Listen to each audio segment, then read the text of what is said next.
¿Qué pasaría si pudieras caminar por Boston en el año 1700, cuando era apenas un pueblo de 7,000 almas perdido en la frontera del Imperio Británico? 76 años antes de la Revolución Americana, cuando las brujas todavía asustaban a sus habitantes y los nativos americanos acampaban a las puertas de la ciudad. Hoy voy a mostrarte algo que nadie ha visto en más de 3 siglos.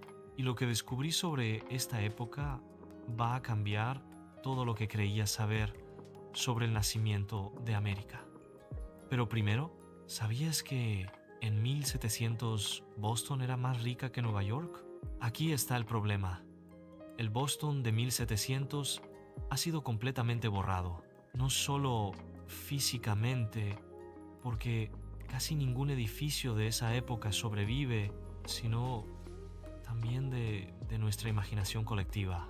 Cuando pensamos en Boston colonial, saltamos directamente a 1776, a Paul Revere, a la independencia.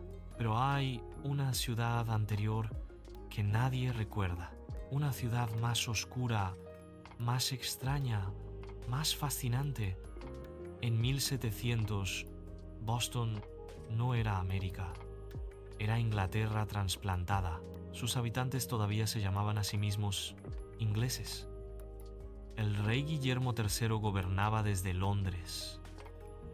Y la ciudad vivía aterrorizada por 3 cosas: los indios, el pecado y las brujas. Pero hay algo sobre esta Boston que los libros de historia deliberadamente omiten. Algo que solo descubrí al reconstruir digitalmente estas calles puritanas. Y te lo voy a revelar al final de este video. Comencemos nuestro viaje aquí, en el puerto de Boston. Pero no el puerto turístico que conoces hoy, sino el de 1700. Usando inteligencia artificial, he reconstruido cada detalle a partir de mapas antiguos, diarios de capitanes de barco y registros judiciales de la época. Mira esto. El puerto en 1700 era una bahía natural rodeada de colinas verdes, prácticamente sin construcciones. La línea costera era completamente diferente. Lo que hoy es tierra firme, entonces era agua. Lo que hoy son rascacielos, entonces eran pantanos donde pastaban vacas. Aquí, en Long Wharf, el muelle más importante de la ciudad, llegaban barcos desde Londres, Barbados, las Azores. Traían telas, herramientas, libros, especias, y se llevaban bacalao seco, madera, pieles de castor. Boston en 1700 vivía del mar. Sin el mar, no era nada. Pero ¿quién realmente controlaba este comercio? La respuesta te va a sorprender. Y tiene que ver con esclavos que nadie quiere recordar. Ahora caminemos por King Street, la calle principal que conectaba el puerto con el centro de la ciudad. Hoy la conocemos como State Street, corazón financiero de Boston. Pero en 1700 era un camino de tierra donde las gallinas picoteaban y los cerdos dormían en medio del tráfico. Las casas eran de madera, estrechas, de 2 o 3 pisos como máximo, techos muy inclinados para que la nieve invernal resbalara. Ventanas pequeñas porque el vidrio era carísimo y había que importarlo de Inglaterra. Chimeneas enormes porque el invierno de Nueva Inglaterra podía matarte si no tenías fuego constante. Los colores, esto es lo que las reconstrucciones con IA revelan, no eran casas grises y tristes como imaginas. Eran rojas, marrones oscuras, algunas pintadas de amarillo ocre. Los puritanos odiaban la ostentación, pero no eran ciegos al color. El olor de esta calle, imagínalo, humo de leña quemándose todo el día, estiércol de caballos y bueyes, pescado pudriéndose en los muelles, y en invierno el aire tan frío y limpio que cortaba los pulmones. Aquí está la Old State House, aunque en 1700 se llamaba simplemente Townhouse. ¿Sabes qué se decidía en este edificio? No democracia, no libertad. esas ideas llegarían después. En 1700, aquí se reunía la Asamblea General de Massachusetts, controlada por comerciantes ricos y ministros puritanos. Solo hombres propietarios podían votar. Las mujeres, los pobres, los sirvientes, los nativos americanos no existían políticamente. Y aquí están las cifras que contradicen la mitología americana. Solo el 15% de los habitantes de Boston podía votar.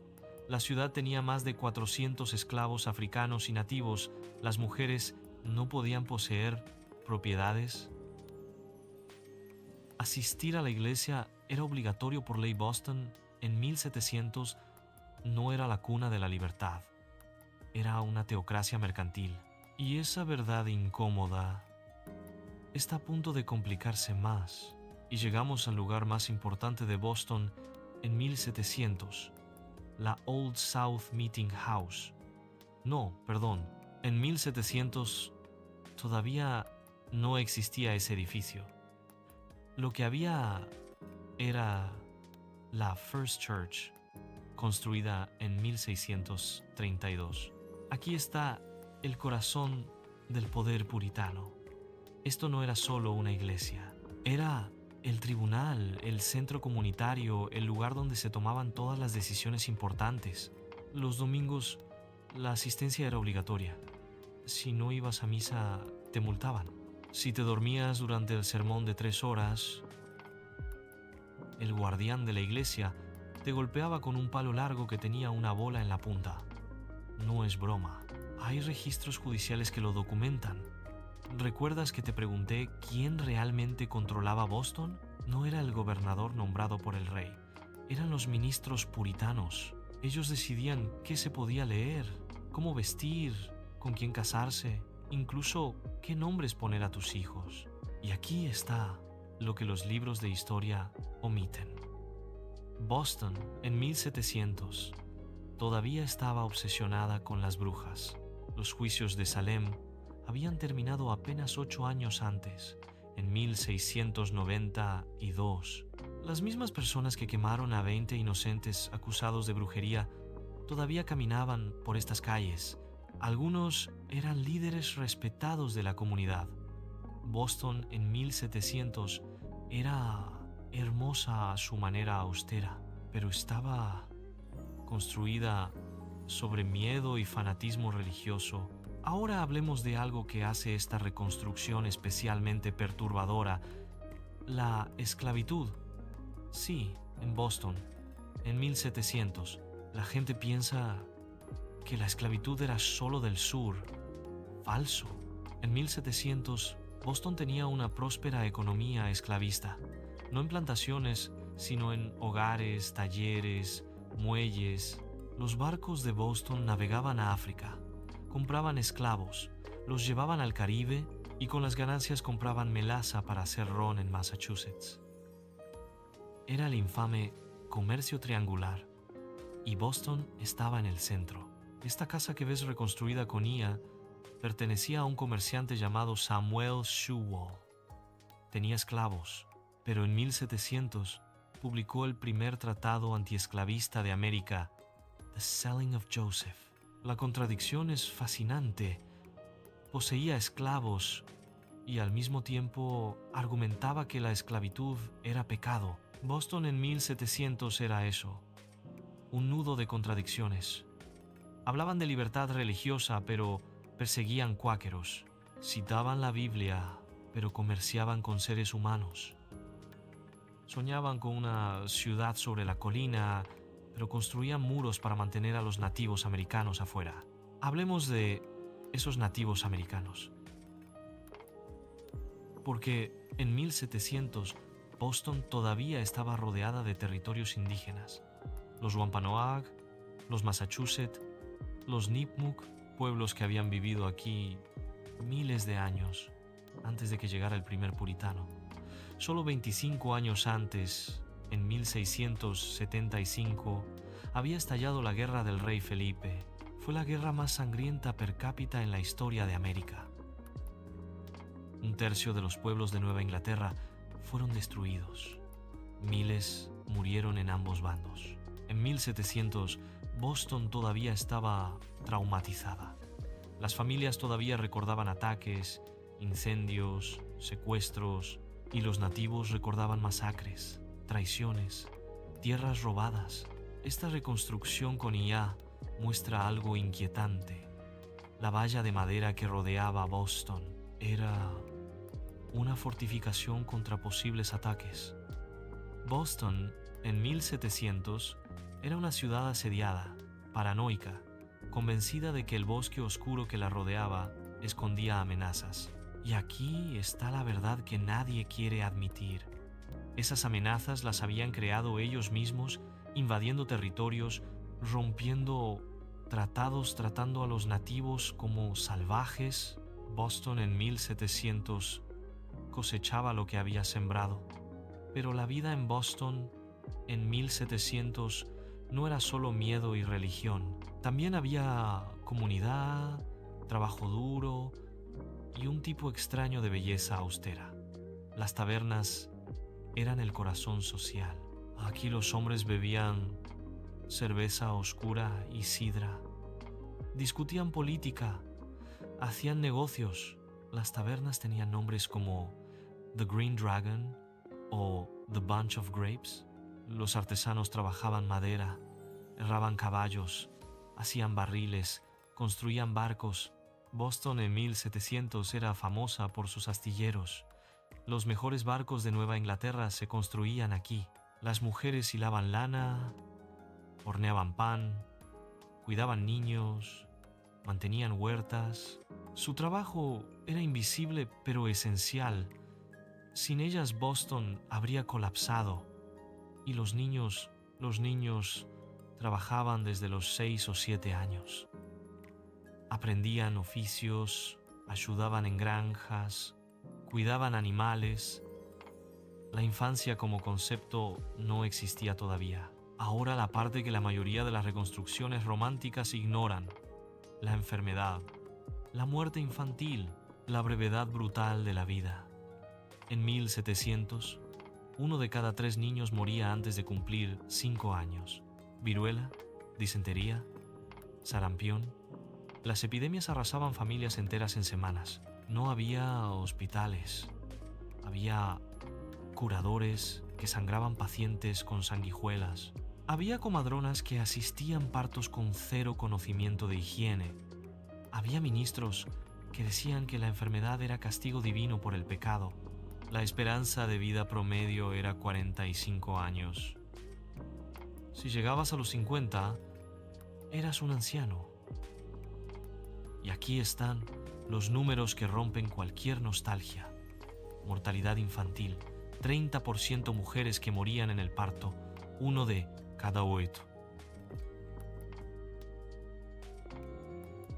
Dientes promedio perdidos a los 40 años.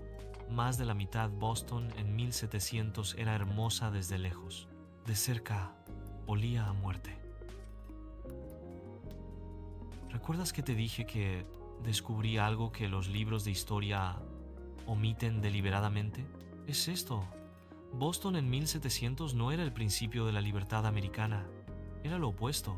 Era una teocracia, donde el pensamiento libre podía llevarte al cepo público, donde leer el libro equivocado podía arruinar tu vida,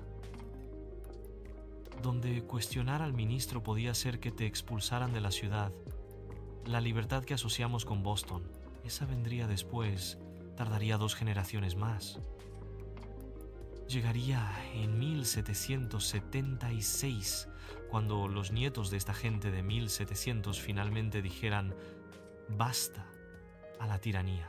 Pero, irónicamente, tendrían que rebelarse no solo contra Inglaterra, sino contra los valores puritanos de sus propios abuelos. Boston en 1700 nos enseña algo incómodo. Las cunas de la libertad a menudo comienzan como prisiones. Entonces, ¿por qué reconstruir digitalmente el Boston de 1700? ¿Por qué pasar meses procesando mapas antiguos con inteligencia artificial para recrear una ciudad que desapareció hace más de 3 siglos? Porque necesitamos entender que los orígenes nunca son puros. Boston de 1700 fue simultáneamente la semilla de la democracia americana y un ejemplo de intolerancia religiosa. Fue un refugio para perseguidos religiosos que inmediatamente se convirtieron en perseguidores. No podemos entender la Revolución Americana sin entender estas contradicciones. No podemos celebrar la libertad sin reconocer que fue construida por personas que esclavizaban a otras. No podemos idealizar a los padres peregrinos sin ver que eran fanáticos que aterrorizaban a sus propios hijos con amenazas de condenación eterna. Hoy, más de 3 siglos después, Boston es irreconocible.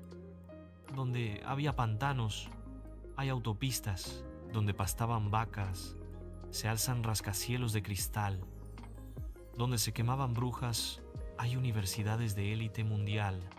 Estas reconstrucciones con IA no son solo nostalgia, son un recordatorio de que el progreso es real, que la humanidad puede mejorar, que podemos construir sobre los cimientos rotos de nuestros antepasados y crear algo mejor. Boston en 1700 nos enseña que la historia no es una línea recta hacia la grandeza, es un camino zigzagueante, lleno de errores horribles, lecciones aprendidas a golpes y ocasionales destellos de sabiduría. Puedes tener profundas convicciones